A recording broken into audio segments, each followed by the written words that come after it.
It started with insignificant fines, fraudulent violations, empty threats. Then they showed up at my door, badges flashing, voices. Stern told me I was under arrest. Said I had violated homeowner association regulations. What? They didn't know I'm a Marshal, and they just tried to arrest the wrong guy. Let me start from the beginning. Before we dive in, let me know where you're watching from. Karen was the kind of person who thrived on control. She didn't just like rules, she lived for them. And when there weren't enough rules to enforce, she made them up. I should have known she'd be a problem the first time I met her, but I had no idea just how far she'd go to try and control me. It started small, a letter in the mailbox. The envelope was neat, the homeowner association logo stamped at the top in arrogant gold lettering. Dear homeowner, you are required to register your property under the Oak Ridge Homeowner Association and comply with all neighborhood guidelines, including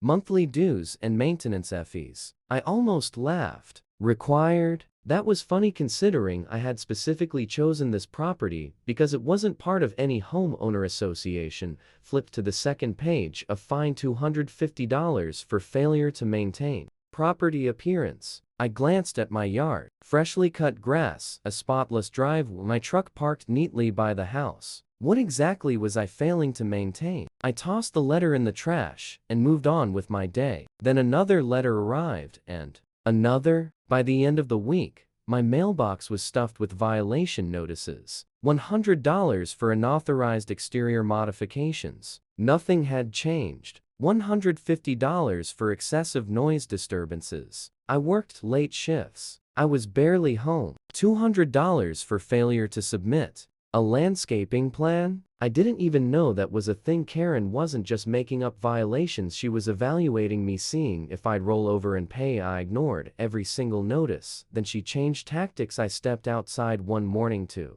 find her standing in my driveway, clipboard in hand, watching. She didn't look away when I met her eyes. She wanted me to know she was there. When I walked over, she made a show of checking her gold wristwatch as if I had kept her waiting. "Oh good," she said, smiling like a hunter playing nice with its food. "I was hoping to catch you." I leaned against my truck, arms crossed. "Something you need, Karen?" She flipped through her papers, plucked one out, and held it up like a court summons. "I wanted to personally remind you about the outstanding violations on your property. I noticed you haven't submitted any payments yet." I barely glanced at the paper. "Karen, I'm not part of your homeowner association." Her smile didn't waver. "Well," she said sweetly, voice dipped in artificial politeness, "Oak Ridge Estates has certain standards for the surrounding properties. It's only fair that everyone contributes." I let out a short, humorless laugh. "Fair?" I shook my head. "Karen, let me make this real clear. I don't answer to you. You can stop stuffing my mailbox with this rubbish, because it's going straight in the trash." For a fraction of a second her mask slipped, her grip tightened on the clipboard, her jaw clenched. Then, just as fast, she smoothed it over with another fabricated smile. "Well," she said, adjusting her blazer, "do hope you reconsider. You wouldn't want to make things complicated for yourself." I tilted my head. "That a threat?" She gave a light, breathy laugh. "Oh, not at all. Just a friendly reminder that this neighborhood values cooperation." I took a step forward. "And here's a reminder for you," I said, my voice dropping lower. "If I catch one more fraudulent violation notice in my mailbox, I'll be filing a harassment complaint. You can play queen of the homeowner association all you want, but you don't have any control over me." Her smile twitched. Then, without another word, she turned on her heel and walked back down my driveway,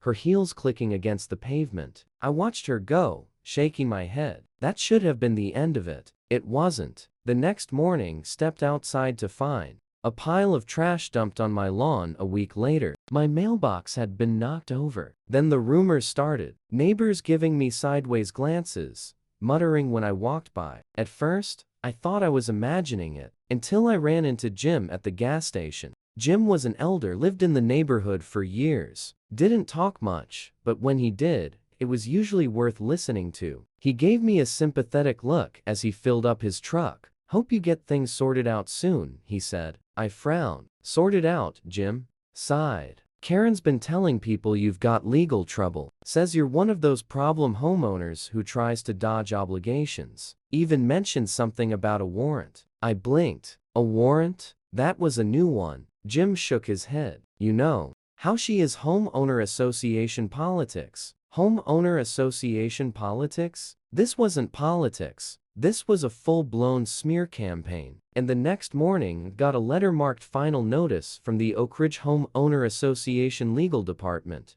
Inside was a bold, official-looking statement. Failure to comply with homeowner association policies will result in legal action. Please be advised that a warrant has been issued for your continued refusal to adhere to residential guidelines. I stared at the page for a long second. Then I laughed. A deep, genuine laugh. Karen had finally lost her damn mind. She actually thought she could scare me with the fake warrant. And that's when I realized she wasn't going to stop. She was pushing harder, intensifying, and the next time she tried something, she was going to regret it. Because what Karen didn't know, she had just picked a fight with the United States Marshals. Karen's trivial fines and fraudulent violations were one thing, but when I got a letter claiming there was a warrant for my arrest, that's when I knew she was getting desperate. I held the paper up to the light, turning it over in my hands. The formatting looked authentic, the wording sounded serious, but I had seen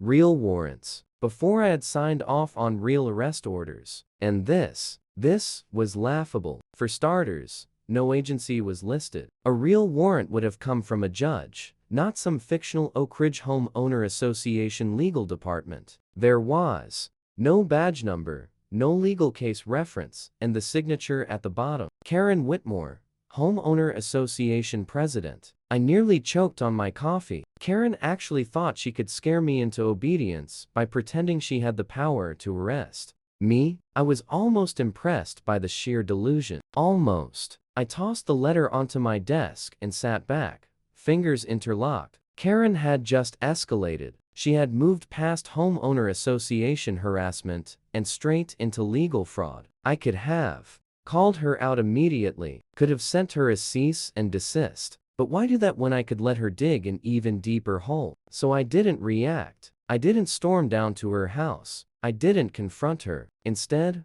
I waited. And sure enough, Karen took the bait. The next morning, woke up to a red warning notice taped to my door. Final warning: failure to pay outstanding fines will result in arrest. I snorted. Karen was really committing to the act. I left the notice exactly where it was and went to work. By the time I got home, there was another one. And the next day, 2 more. Karen wanted to make sure I saw them. She wanted me to think I was one step away from being dragged out in handcuffs. She had no idea that was never going to happen. Then on Friday morning, I stepped outside and found 2 men standing in my driveway. Matching uniforms, clipboards in hand, and cheap plastic badges clipped to their belts. I stared. They stared back. Then one of them cleared his throat. Are you the homeowner? I folded my arms. Who's asking? The taller one straightened his shoulders. We're with the Homeowner Association Enforcement Division. We're here to discuss your outstanding violations. I almost laughed.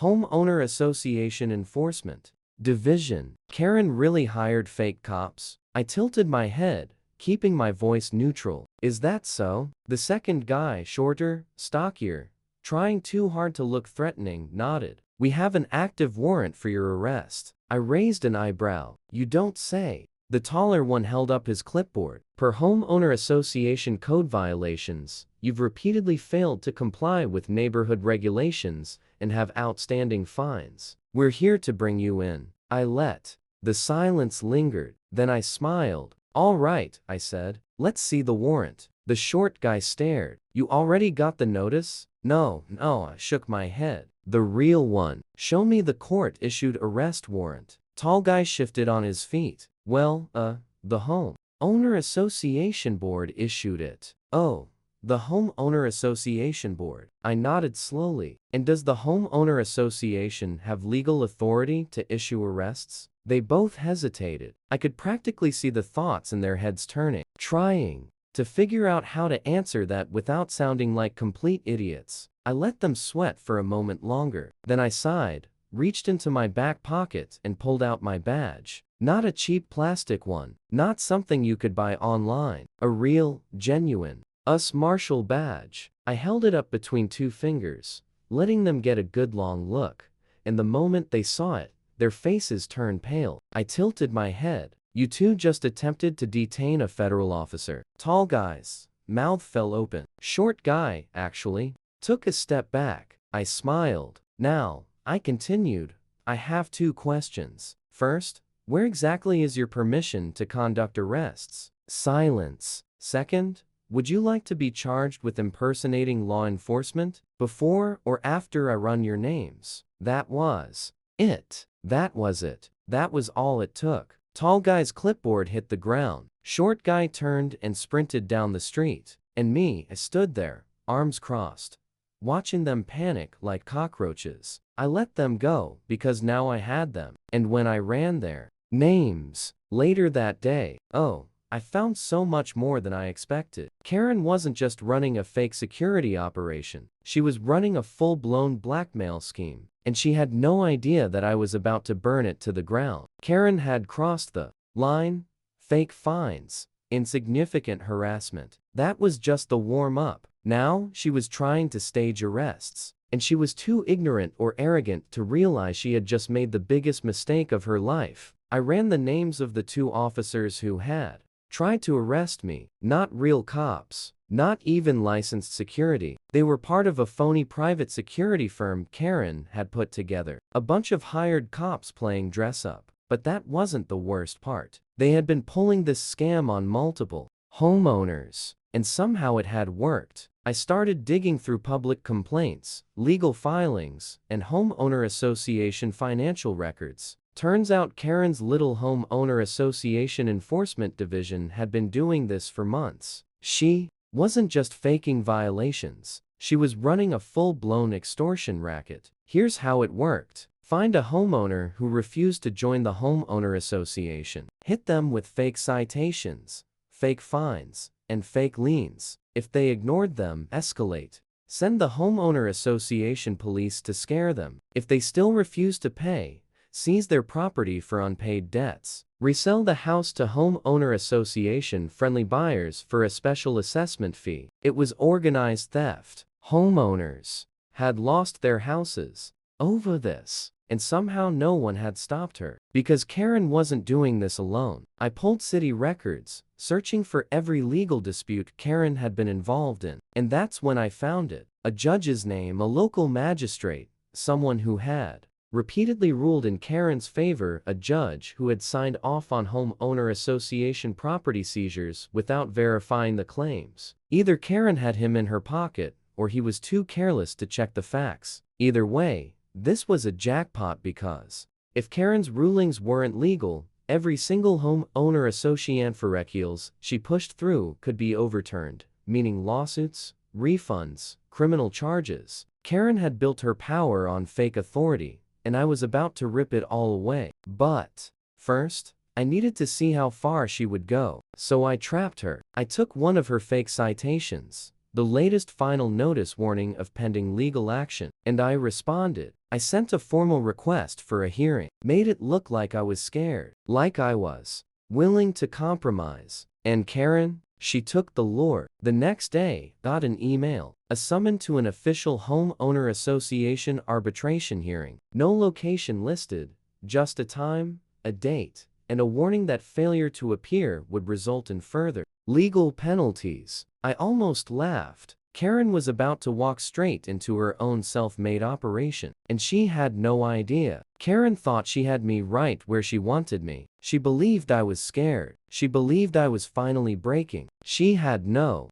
idea she was walking straight into a setup. The homeowner association arbitration hearing was set for Friday afternoon. No official courthouse, no legal venue, just a generic meeting hall in a rented community center. Translation: this wasn't real. Karen had staged an entire fake legal proceeding, just like she had done to other homeowners. A mock trial designed to pressure people into signing over property, paying bogus fines, or giving into homeowner association extortion. I had zero intention of negotiating. I had every intention of ending this for good. So I made my final calls. Local law enforcement, the district attorney's office, and the US attorney's office. Because this wasn't just civil fraud. This was federal fraud, mail fraud, wire fraud, extortion. And now, it was time to let Karen destroy herself. I arrived early, dressed in plain clothes, calm, relaxed. Karen was already there, sitting at the head of a long conference table, clipboard in front of her, a cheap wooden gavel resting. At her side, a gavel. She actually brought a gavel behind her. 3 homeowner association board members trying and failing to look like real legal officials. Across from them, 2 homeowners I recognized. People Karen had targeted before they looked. Nervous? Karen? Karen looked smug. She turned that fake, victorious smile on me the moment I stepped inside. "Glad you could make it," she said, gesturing toward an empty chair. I took my time, sat down slowly, folded my hands, then smiled back. "Of course, I said wouldn't miss it." Karen launched into her speech immediately, reading off a list of fabricated violations, exaggerated fines, and legal threats that held zero weight. She used words like breach of contract and neighborhood infractions carefully, chosen terms that sounded legal but meant absolutely nothing. I wasn't listening to her. I was watching her. The way she twitched slightly every time she glanced down at her paperwork. The way she spoke faster when she read through her list of fines, like she was rushing past the details. The way she kept checking the clock, like she was waiting for something or someone. She wasn't just trying to scare me, she was delaying. I leaned back in my chair, tilting my head. "Karen," I said, cutting her off. Mid-sentence she blinked. I smiled. "Let me guess. The homeowner association police are on their way to escort me out of here." The silence was loud. One of the board members shifted uncomfortably. Karen's eyes flickered to the door. "Perfect." I checked my watch. "Well," I continued, standing up, "before they get here, why don't we call in some real legal professionals?" And right on cue, the doors burst open. Uniformed officers swarmed into the room. Karen's face went pale. The board members panicked. One of them actually ducked under the table and behind the officers. The assistant US attorney, a woman with zero patience for homeowner association scams, and a stack of legal documents ready to bury Karen alive. "Karen Whitmore," she said, stepping forward, unfolding an arrest warrant. "You are under arrest for fraud, extortion, impersonation of law enforcement, and conspiracy to commit wire fraud." Karen's mouth opened and closed. "No, wait, you don't understand," she screamed. "Oh, we understand," I said, crossing my arms. "You just tried to hold a fake legal hearing to steal property from homeowners, and you sent fake officers to arrest me. Not a great look, Karen." She turned to the board, eyes wild. "Do something." But the board? They were already separating themselves. Hands raised, silent. Because Karen wasn't in charge anymore. She was alone. And as the officers cuffed her hands behind her back, she finally realized she had lost. "You're making a mistake," she yelled. "This is all a misunderstanding." The US attorney just shook her head. "We'll let the judge decide that." Karen kicked and fought all the way out of the room. And me, I just watched. Because Karen had spent years harassing this neighborhood, and now she was finally paying the price. Karen wasn't just arrested, she was completely, publicly shamed, dragged out of her own fake courtroom, shrieking about misunderstandings and abuse of power as flashing police lights painted the walls behind her. The same people she had been bullying for years sat, frozen in their seats, watching in stunned silence. And the moment the doors shut behind her, the room erupted. Some people were shocked. Others were outraged. Because suddenly, all those ridiculous homeowner association fees, all those mysterious fines, all those forced evictions, they weren't just bad management. They were a criminal operation. And the fallout? Oh, it was spectacular. The moment the news broke, neighbors started talking. I wasn't the only one Karen had targeted. People came forward with stories of fake liens, forged homeowner association contracts, and illegal threats. One couple revealed that Karen had tried to force them to sell their home for unpaid dues on a property that had never even been part of the homeowner association. Another homeowner had paid thousands in bogus fines just to avoid the endless harassment Karen had spent years exploiting. The homeowner association. And now she was done. Within a week, the entire homeowner association board was under investigation. Within a month, the homeowner association itself was legally dissolved. No more phony citations. No more fake police. No more Karen. She tried everything to fight the charges. Blame the board. Blame the fake officers. Even tried to claim she was the victim. But the evidence was undeniable. Karen wasn't just facing fines. She was facing felony charges. Fraud, wire fraud, extortion, impersonation of law enforcement. And when the judge finally handed down the sentence, she didn't get probation. She didn't get a fine. She got prison time. The same Karen who had spent years threatening people with legal action for breaking homeowner association rules, now she was in a real cell with real bars under real authority. Meanwhile, the homeowner association was completely dismantled. The remaining board members scrambled to hire lawyers. Every homeowner who had been scammed out of money got their refunds. The families Karen had pushed out of their homes filed lawsuits against her and me. I was finally free. No more homeowner association. No more harassment. Just peace and quiet. And every time I walked past Karen's old house, now up for sale, stripped of its influence, just another property on the market, I couldn't help but smile, because in the end, she thought she was untouchable, but she never saw the real law coming for her. Karen had spent years terrorizing this neighborhood. She handed out fake fines, phony violations, and bullied people into paying her illegal fees. She had even gone as far as stealing homes through her bogus homeowner association court. But now she wasn't just losing her position. She was losing everything. The moment news of her arrest spread, the entire neighborhood turned on her. At first, there was shock, then outrage, because suddenly, all those ridiculous homeowner association fees, all those mysterious fines, all those forced evictions, they weren't just bad management. They were a criminal operation. Neighbors who had blindly followed her rules were now demanding to see where their money had gone. And when the records finally came out, oh, it was a catastrophe. Karen had been siphoning homeowner association funds into personal accounts, funneling money through fake maintenance projects, and hiring security firms that didn't actually exist. She wasn't just abusing power, she was embezzling, and now she was going to prison for it.